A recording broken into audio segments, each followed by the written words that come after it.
Good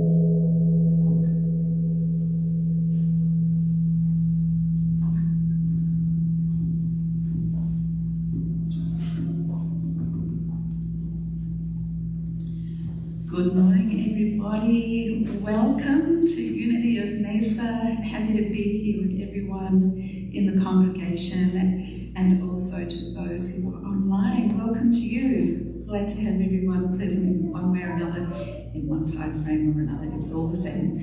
Grateful you're here. My name is Julie. I'm the Youth Ministry Director here. And this morning we're going to be hearing from Reverend Mindy Tucker. And we also have Kyle, our music coordinator, and he'll be playing piano. And we also have our vocalist, Stephanie Monk. So welcome to you and thank you. Glad you're here. Let's go into prayer and get ready for our time together. Let's take a deep breath. Get centered within ourselves.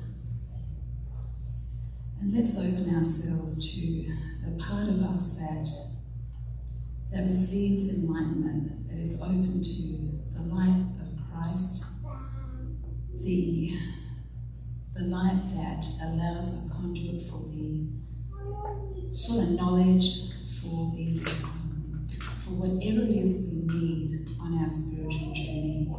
We trust that, we affirm that, and we commit this time to the Great Spirit that knows what we need and is always working for our good and for the good of all. And we say, so it is, and we pray through the power and in the name of the Christ. Amen.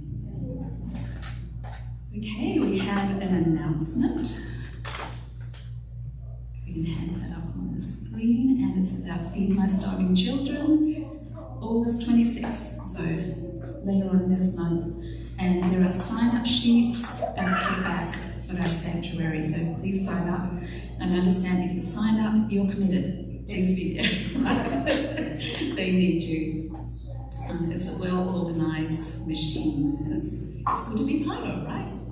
So thank you in advance for those who will be signing up and doing that service. All right, let's go ahead, and we've got a song. Wonderful. Please stand as you are able. We're going to sing I Am Alive with the Spirit of God.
For all the people who have August birthdays.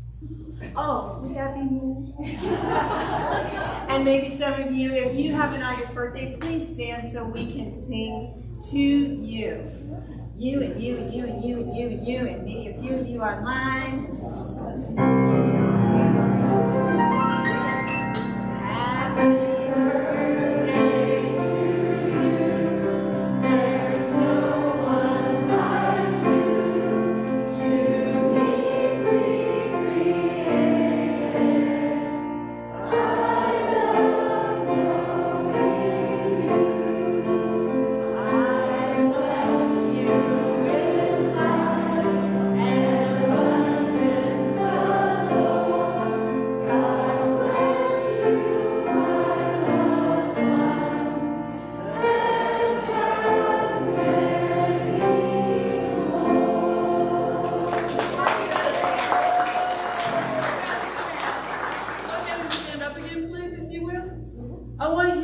rest of us to really see these people so that we can go to them in hospitality and offer them a blessing. You can ask the simple question of, what would you like to manifest over the course of this year? And have them share with you and then reflect that back to them. And that's a double blessing, because when we bless somebody, we receive a blessing.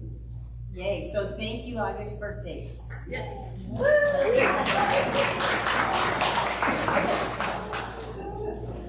All right, we're going to have our children's spot right now, so I'd like to invite Jai and also Anna up on the platform with me.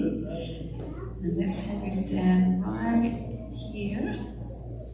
Now, the reason I've invited these two young people up with me is that they are now uni teens. So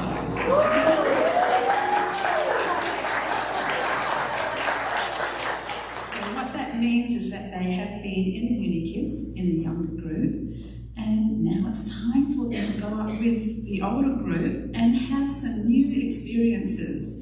And it's just so exciting because we get to see their spiritual development, also their physical growth, and the way they relate to our community, and they take that out into the world, and that's just the best thing ever to be a part of. So guys, you're awesome, and I want to give you a little certificate.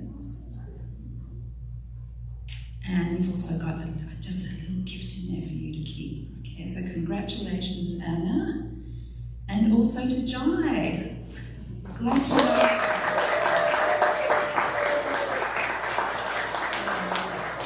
So stay with us, both of you. Anna is going to lead us in today's affirmation.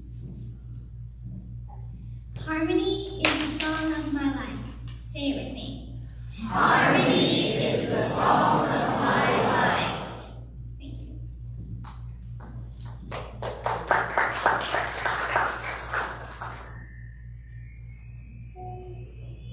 Oh, beautiful. Stay with me, guys.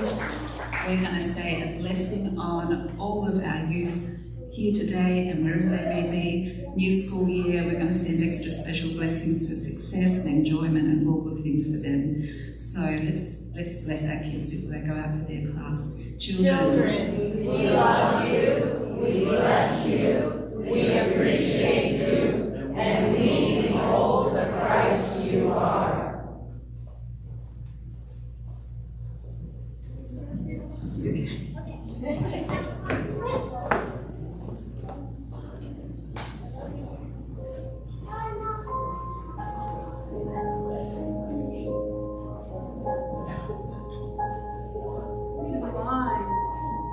There's such a thing as news, whereas the inner knowing, it is all.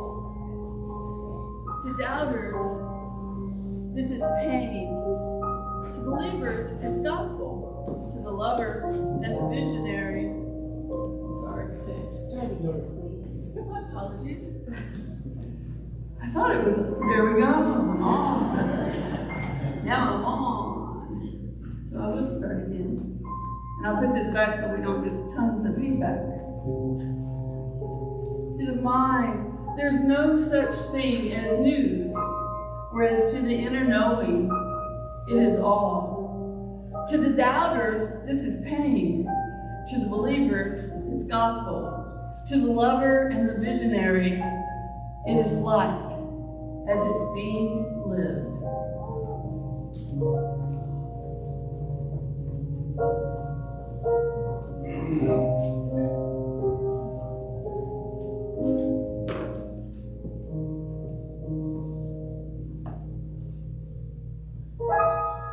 I used to believe in the days I was naive that I'd live to see the day of justice dawn.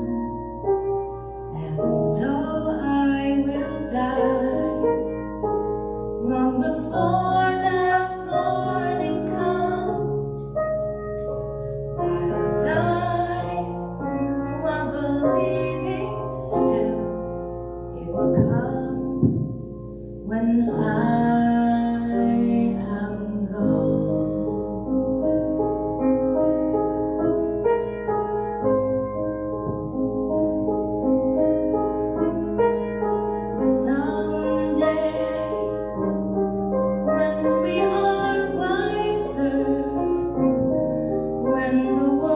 world's older, when we have learned,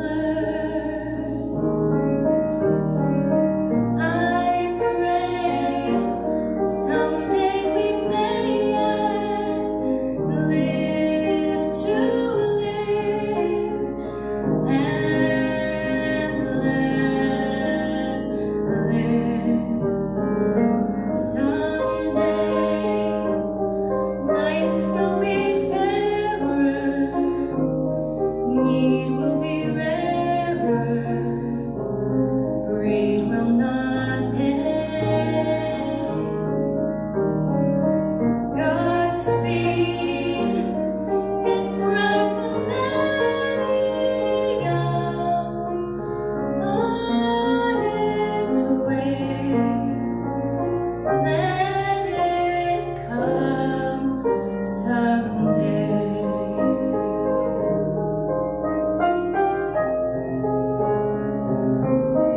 When the world's older, when things have changed,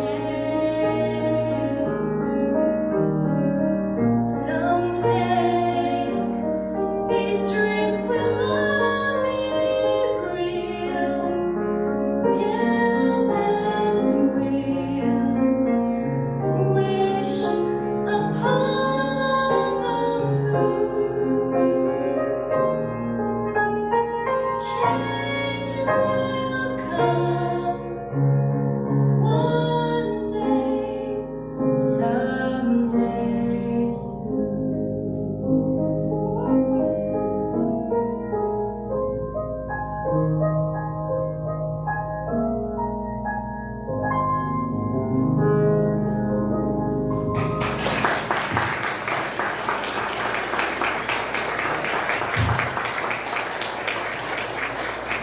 Thank you, Stephanie. Thank you, Kyle. We very often work toward an ideal. You know, need will be rarer, life will be fairer. We feel pulled by that vision. I'm reminded of a proverb that says, when the people have no vision, they perish. Do you know the line that comes after that? Well, let me tell you, when I was in ministerial school, I was never very good at that trivia game or like Bible Jeopardy because I grew up in Unity. And in Unity, I knew all the important metaphysical parts of the Bible, but I didn't know them in order. But that's okay. It's off. It's okay. Hang on. It is off. I deserve to be heard.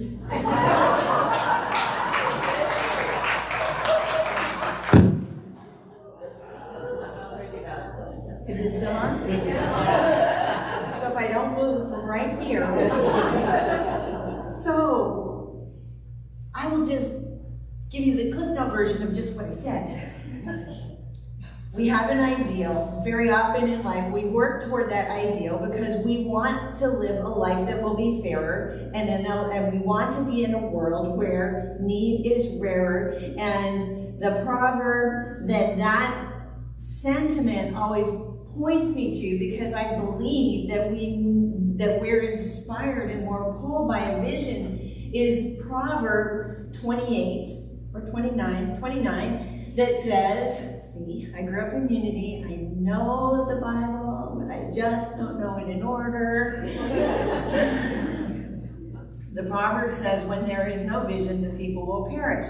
And then I ask, what's the next line that comes after that? And when I was in my ministerial program and these trivia games or Bible Jeopardy got played, I got very nervous unless I could find somebody who was a former Baptist or somebody, better yet, a former Lutheran to be on my team to know all that Bible stuff.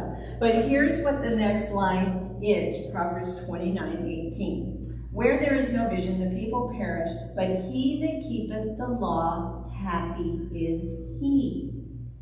Oh.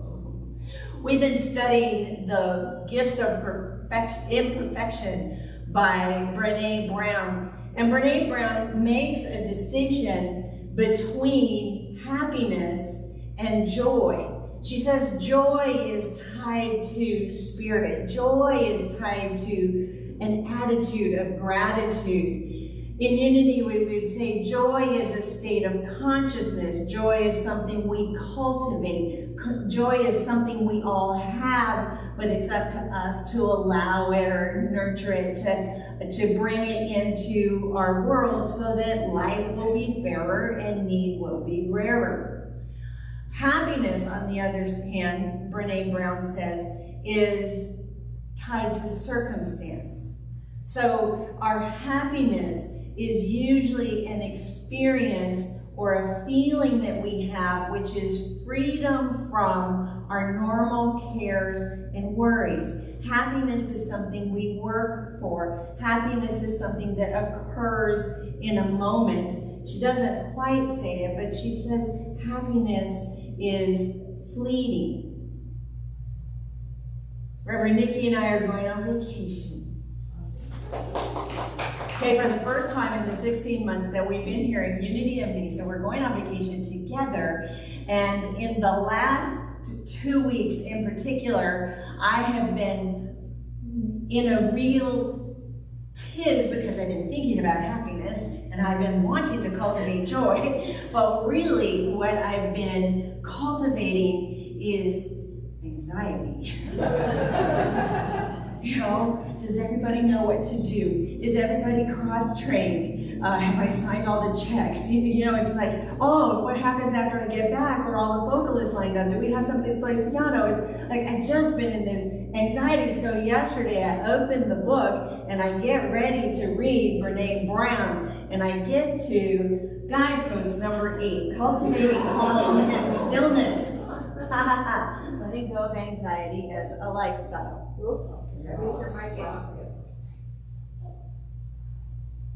We're very careful. It did.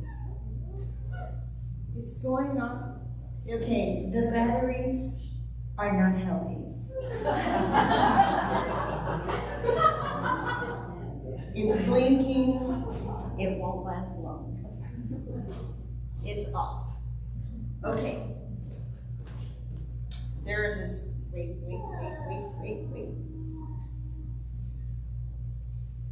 It's like a picture. Oh, now this isn't on. Okay. Take a moment. Cultivate some calm and stillness. Let go of anxiety as a lifestyle. It's so perfect. Okay, are we sure? Oh yeah, I got lots of dots. Oh, okay, let me turn it off. I'm gonna do this. Sort of off.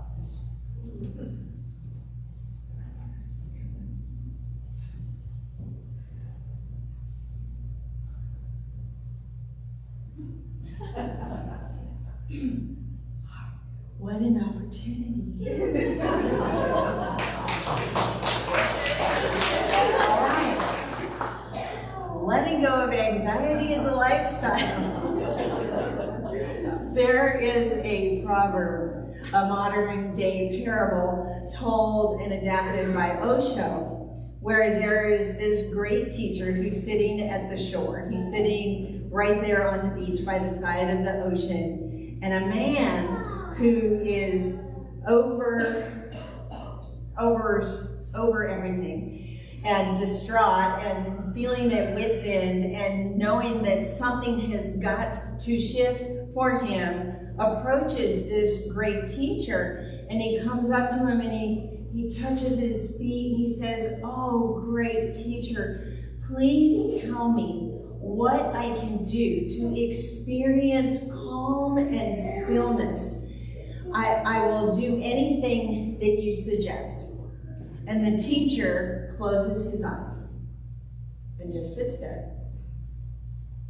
Now the man, who's a little bit more of the anxiety style, and puts his hands up like this and thinks to himself, this man is crazy. I ask him a question about calm and stillness and he completely ignores me. So then the man goes to the great teacher and he nudges the feet, gently, nudges the feet and says, excuse me, what about my question?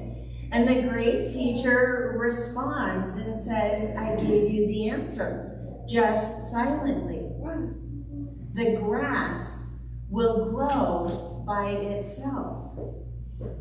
You must go into the silence. So the man thinks about this for a moment and then he goes, well, I think you should give me a name for it because people will ask what I am doing.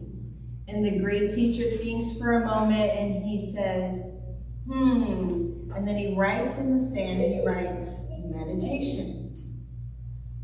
The man looks at it and he says, you know, that's a little short. I think you should elaborate.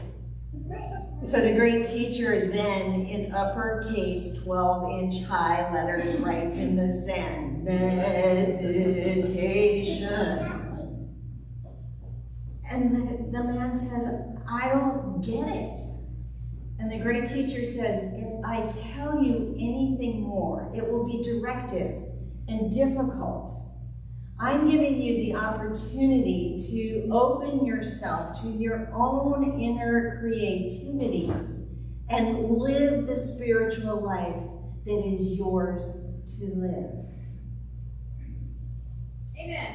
Amen. It's like, wow, it can be that easy to open ourselves, but it requires our participation.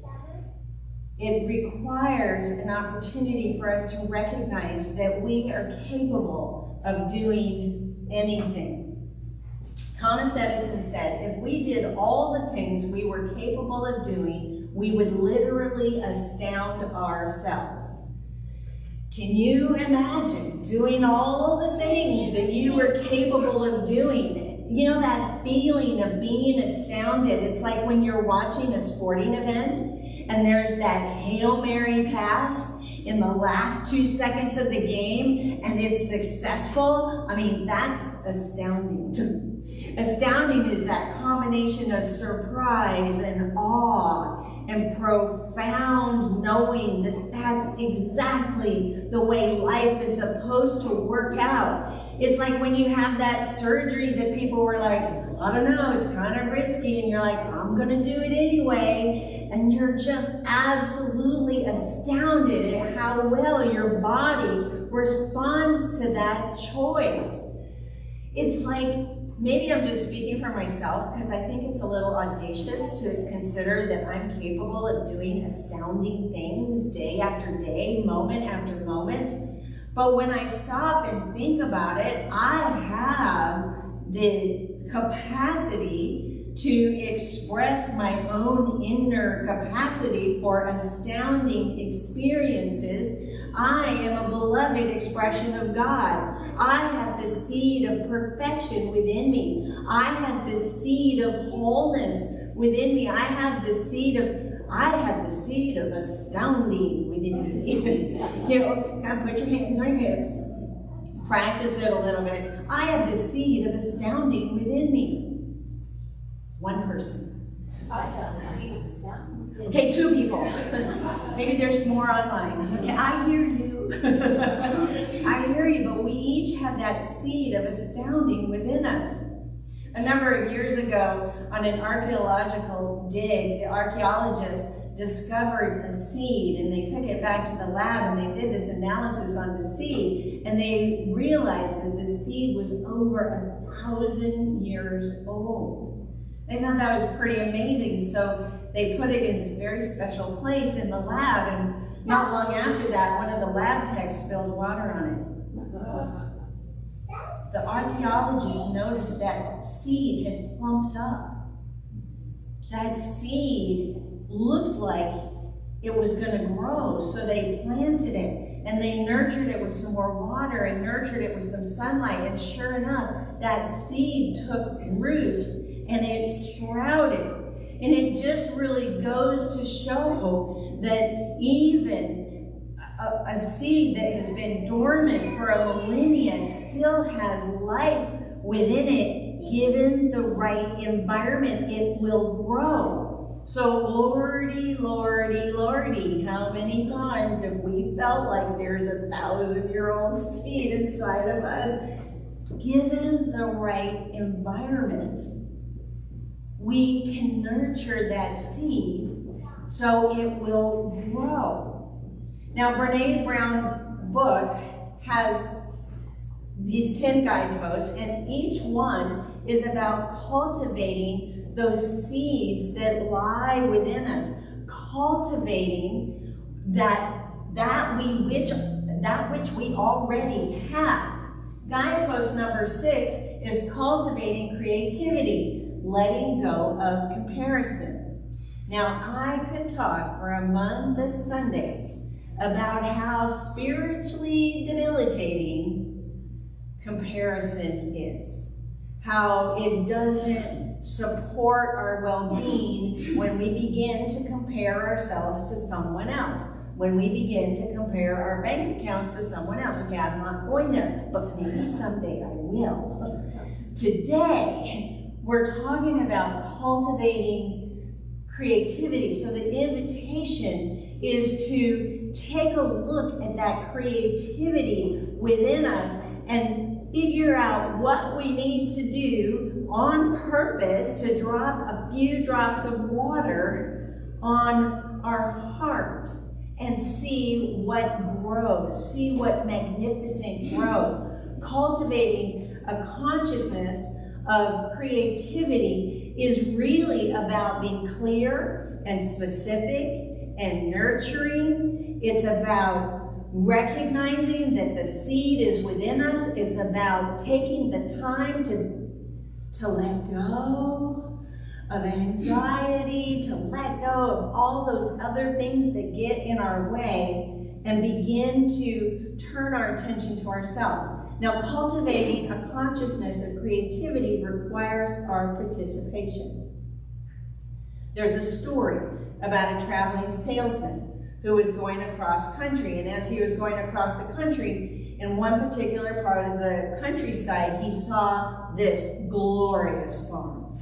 I mean, it was a glorious, beyond your wildest dreams kind of farm. So he decides he's going to go visit this farm, and he pulls up. It's the end of the workday, and the farmer is sitting there on his front porch in his rocking chair with a piece of straw in his mouth, because that's what some farmers do at the end of the day. So the salesman says, "This is a magnificent farm, sir. Your farm is more magnificent than any farm I have ever seen." And he looks around and he looks around and he says, "God sure did a good job." And the farmer snorts.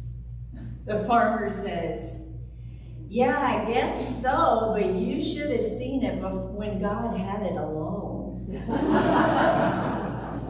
Right? Cultivating a consciousness of creativity requires our participation. Motivational speaker Jim Rohn, who was a mentor and coach to Tony Robbins and Jack Canfield and a whole bunch of other people, used to say, you can't hire someone to do your push-ups for you. I've been tempted. I'm tempted, but we have to do the spiritual work ourselves. And the spiritual work that's really required in cultivating any of our capacities, because we're born with faculties of faith and wisdom and understanding and zeal and imagination and love and strength. We have all those capacities, but we have to, our job, our spiritual work is to become acutely aware of our thinking. In the book Autobiography of a Yogi, Paramahansa Yogananda said, since you alone are responsible for your thoughts, only you can change them.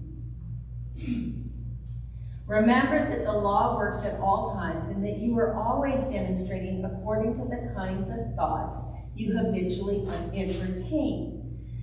In Unity, we say it a little more succinctly and definitely shorter. We say thinking is essentially the control, organization, and the direction of our mind. So we, from the beginning of time, from the time of Genesis, have had dominion and authority over our thoughts. We have about 60,000 thoughts a day, give or take 10,000 or 20,000 thoughts. But the research unfortunately shows that most of the thoughts we think are disempowering. Moreover, the research shows that the disempowering thoughts that we think are redundant. So we perpetuate our worst fears. We perpetuate the worst thoughts and ideas that we have about ourselves over and over and over again. In the extreme, there are thoughts like, I'm not good enough, I'm always late, I could never do that, I wish I hadn't lost my temper, she always makes me mad, or he always whatever. Those thoughts are the thoughts that get embedded in our subconscious mind, and our subconscious mind drives all of our experiences. They, quite simply, are toxic. And who can change our mind? We can change our mind. Thinking is essentially the control, organization, and direction of our mind. And when we aren't mindful, and when we don't check our thinking, it can lead to experiences that are even extreme. Joel Osteen, Dennis Waitley, and a bunch of others tell the story about a railroad worker, burly, strong, ambitious, named Nick Seitzman. Nick Seitzman worked in a rail yard where one day in August, all the crew were told that they would get off an hour early to celebrate the foreman's birthday. So doing their last check on all the cars, Nick accidentally gets locked in a refrigerated boxcar. He pounds on the door, on the walls, until his fists are bloody. He screams until he is hoarse, and then he slowly gets to recognize that no help is coming, and he begins to panic. He reviews the facts. The facts are that in that refrigerated boxcar, the temperature would get down to 0, and he prepared himself to die. He found a knife, and he began etching words on the wooden floor of the boxcar because he wanted to have one last thing to share with his wife and his family. And the words were, "It's getting very cold in here." My body, do you know this story? She laughs. Okay, you can laugh in a minute. My body is getting numb. All I feel is sleepy. Please tell my wife I love her. And the next morning, the crew comes, they open the door, and they find that Nick is dead. He died. And the autopsy shows that his body has every physical sign of freezing to death. But the kicker is that the refrigeration unit on that particular boxcar was malfunctioning, and the temperature never got below 55. That is the power of our thinking. Now, this story is told by these other guys as true. I tried to fact check it, but I can tell you a story I do know is true because it's about me. In 2017, I went to Detroit for a week. It was a week of licensing and ordination interviews. Yes, it's very stressful for the ministerial students, but it's also kind of hard on the people who are doing the review process.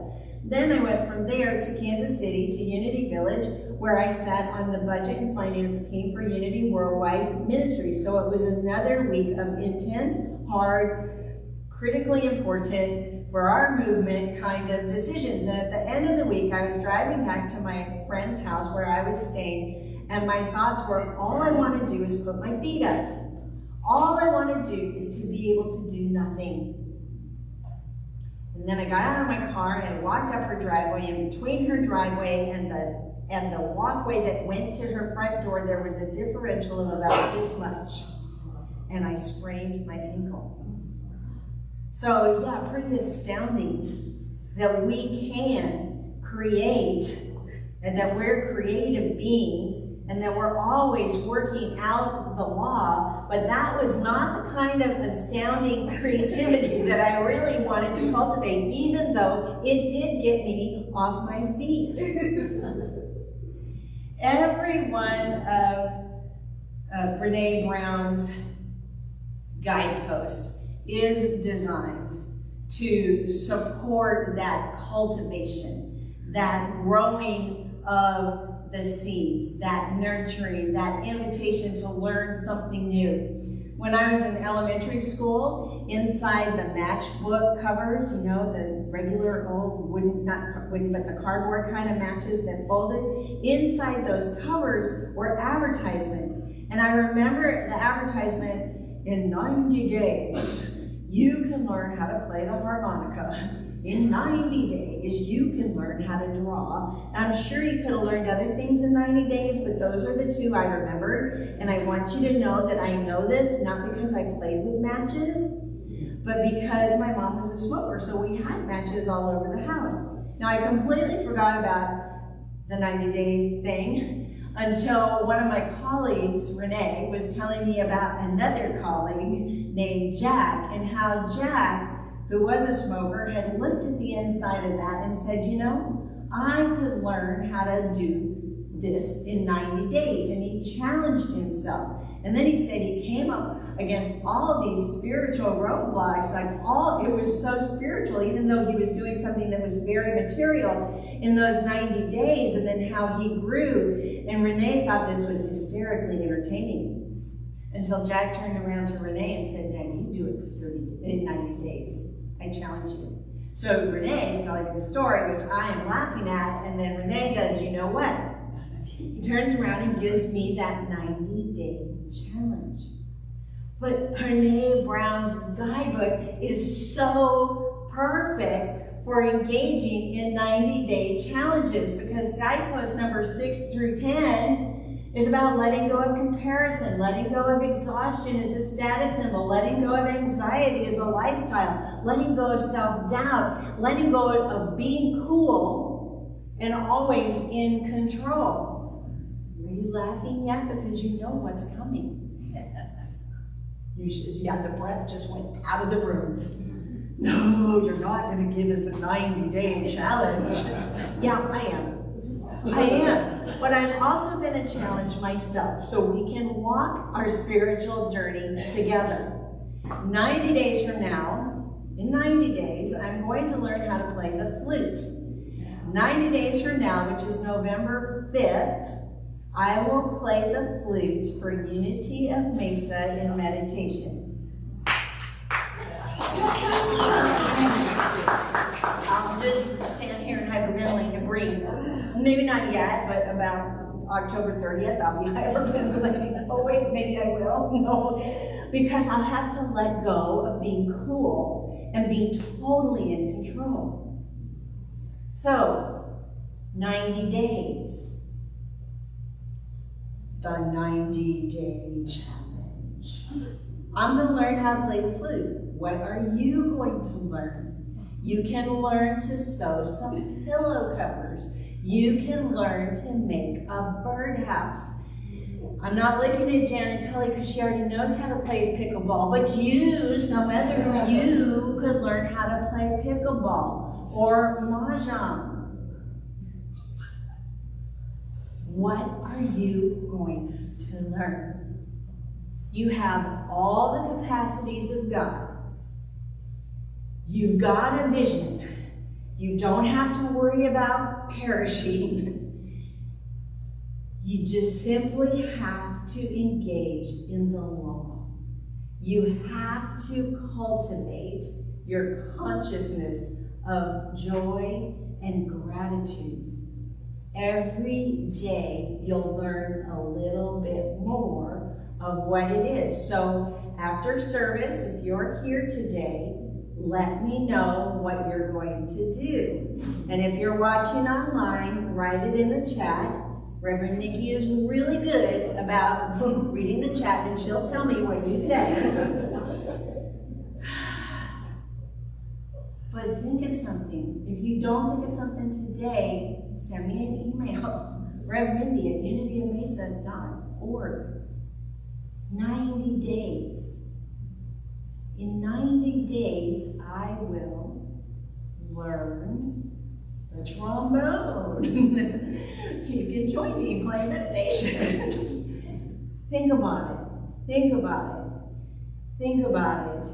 And after 90 days, you just may be laughing at how scared you were on August 6th and how far you've recognized you've come and how capable you are of being magnificently astounding.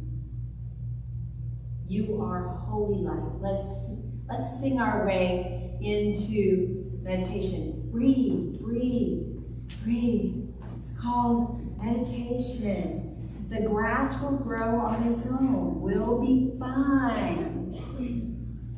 We'll be fine.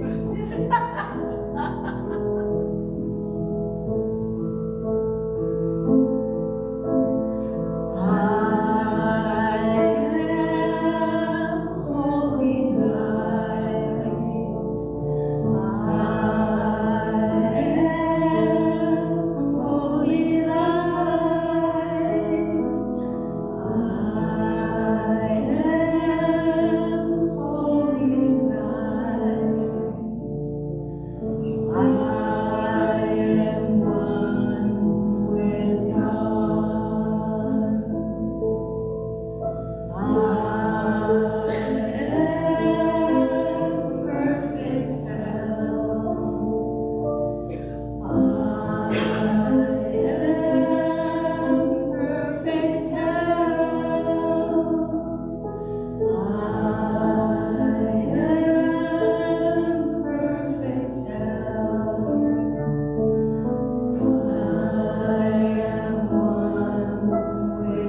with an assurance,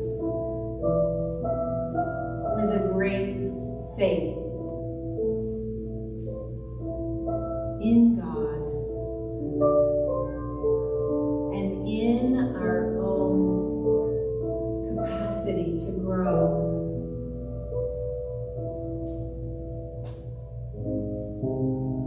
Whether our seed is 6 or 60, whether our seed feels like it's 1,000 years old, our human determination can cultivate the right environment for us to be magnificent, for us to grow, for us to astound even ourselves.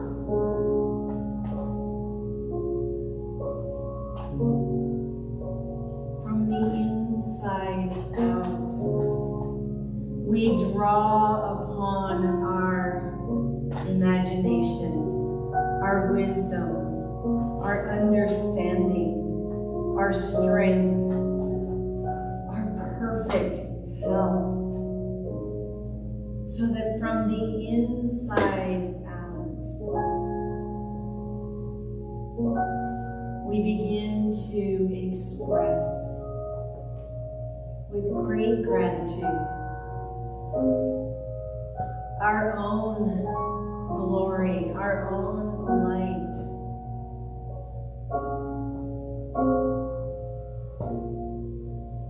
Our own way of being that has been intended from the very beginning of time.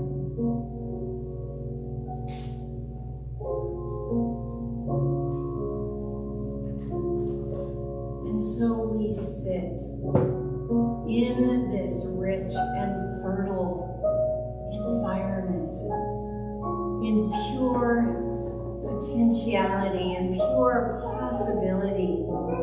We sit in the holy and sacred silence.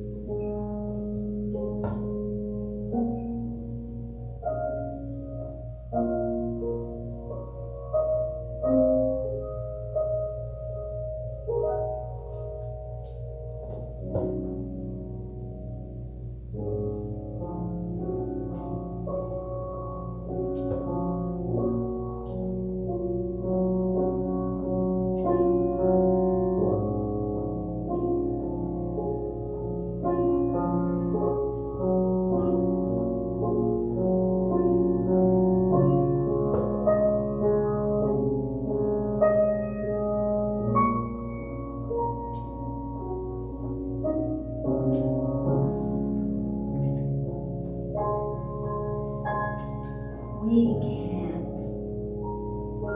from our state of consciousness of gratitude, have a life filled with joy. We can, with intention, and by following the law, with our thinking, create moment after moment after moment of happiness. We are magnificent human beings. We are limitless spiritual beings. We can, and we are astounding. So it is, and so we let it be. We come back to this time, this place, this moment, this awareness of a new and expanded self with great gratitude. Amen.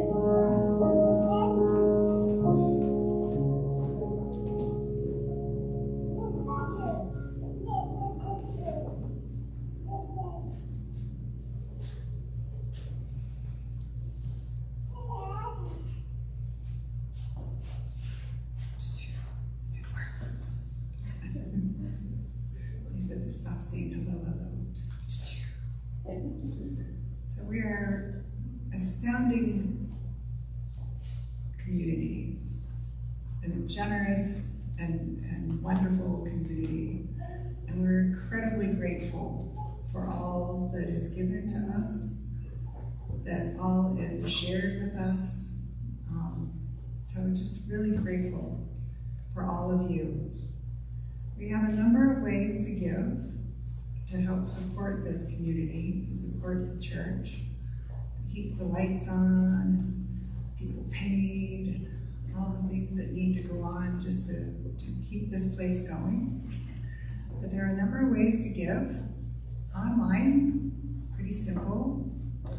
Banco, it's an app, and you just have to put Unity of Mesa in there and get that way. You can text, you can mail something, or you can do it in person with these lovely people that are going to be passing the basket. So if we'll say our prayer for prosperity. Divine love flowing through me, blesses and multiplies all that I have, all that I give, and all that I receive. And so it is. I'm grateful for all the givers and the gifts. And with that, another song.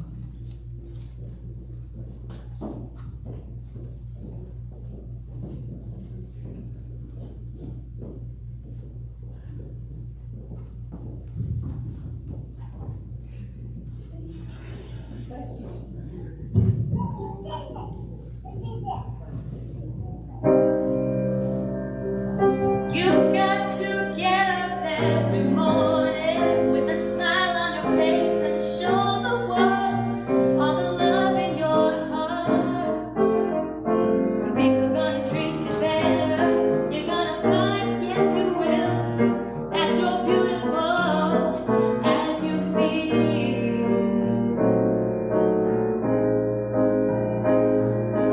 Waiting at the station with the workday window blowing, I got nothing to do but watch the passers-by. Mirrored in their faces, I see frustration growing, and they don't see it showing. Why do I? You've got to get up every morning with a smile on your face and show the world all the love in your heart. Then people gonna treat you better. You're gonna find, yes you will, that you're beautiful as you feel.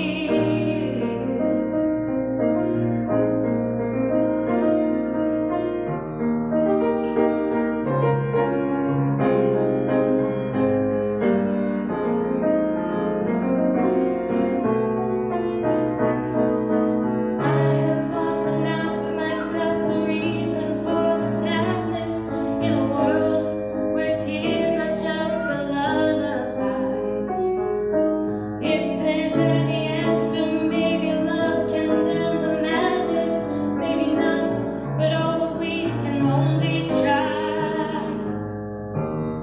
You've got to get up every morning with a smile on your face and show the world all the love in your heart. Then people gonna treat you better. You're gonna find, yes you will, that you're beautiful. You're beautiful. You're beautiful as you feel.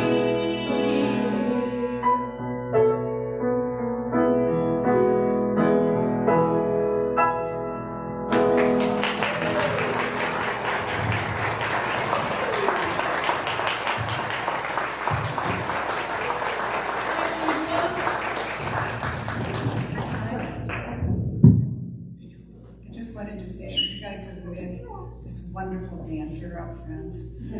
She has been rocking it. She's very sweet. Very sweet. That's your daughter? Yes, she is. She's been dancing and rocking. Well, we have a reprise coming, so.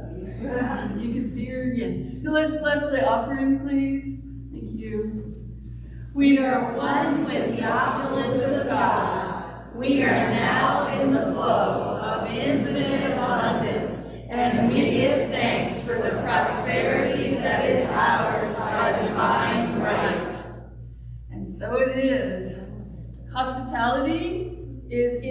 back through those doors. Nancy Spence is standing by the doors, and she's going to escort some folks through those doors in a moment. So if you don't know where to go, that is where you go. We have chaplains today. If the chaplains would stand, please, so we can identify you. Delane and Ian and Sharon are all chaplains.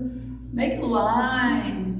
Keep them busy. Bring your hallelujahs as well as your things that you would like support for. Prayer is an amazing experience that can support you in the mind action that Reverend Mindy talked about today. Here she is. Okay. Is that it? That's it. Anything you want That's to say? it. No, get ready for the dancing. Thank you so much for being with us today.